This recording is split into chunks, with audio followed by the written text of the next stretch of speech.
The United States has 5% of the world's population, but almost 25% of the world's prisoners. That's according to Zuckerman of usnews.com. Is that a problem for you? The land of the free seems to be the land of lock them up and throw away the key. Hi, my name is Stormy. I've been in the prison system for over 12 years. Not incarcerated, of course, but in the field. Starting as a correctional officer, I promoted up through the ranks to the major and chief of security, and am now an administrator at the state prison in Arizona. I'm going to tell you a little bit about prison reform, where prison might have started, where reform might have started, and where we might have overshot the mark, and where we are today. Reform in the 1800s was an exotic idea. According to ushistory.org, Dorothea Dix, an early reformist, toured the prisons, hospitals, and other places of confinement to expose horrendous conditions. Her courage led to the change of people's mindsets of routinely housing young children with men and women. She was a forerunner in the fight of suffrage for children, for women, and those of the mentally ill. She lobbied for state support to fund these efforts. This eventually led to the creation of children's facilities as well as asylums and hospitals that are monitored more closely for improved living conditions. This also, in the long run, led to more conservative views and beliefs that society as a whole was responsible for the crimes of these people. It was the "why aren't we helping them?" or "it must be our fault" type thinking. This started a downward slope of a guilty society, and ultimately the criminals not being held individually accountable. That was early reform, though. Now we'll talk about the next wave of change.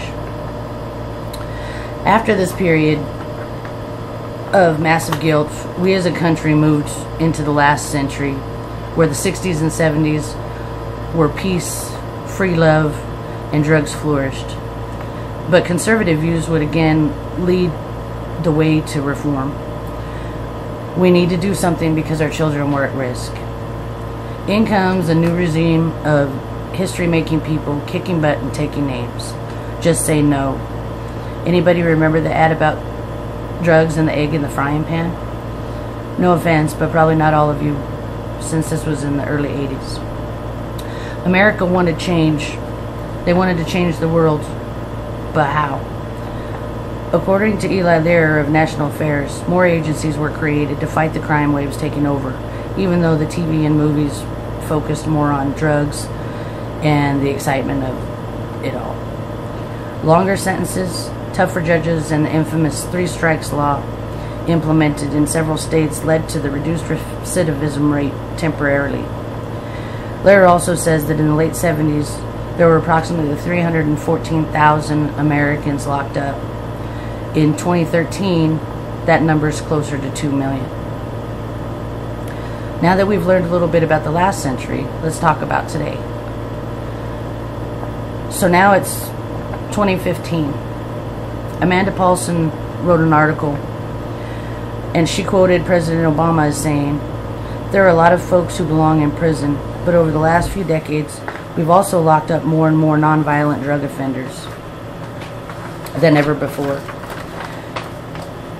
That was read, that is the real reason our prison population is so high. This was in his speech to the NAACP. The Huffington Post states that reform is happening again all over the world in many countries that we would not think of as advanced. These countries have focused on education, employability skills, and substance abuse treatment, which have successfully reintegrated citizens into society. Some countries have reduced their recidivism from 50% to as low as 5%, utilizing these tools to affect the offender.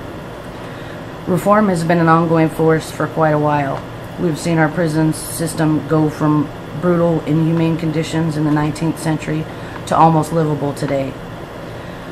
We have seen society swing from lenient views in the 60s and 70s to harsher conservative views in the 80s and the 90s.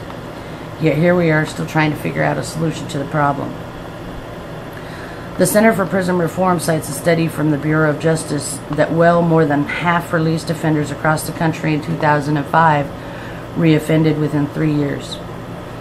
Is locking up people and throwing away the key the answer? How are so many countries around the world advancing in this area while we're getting swallowed up by it? What does the rest of the world know that we don't? I thank you for your time. Are there any questions?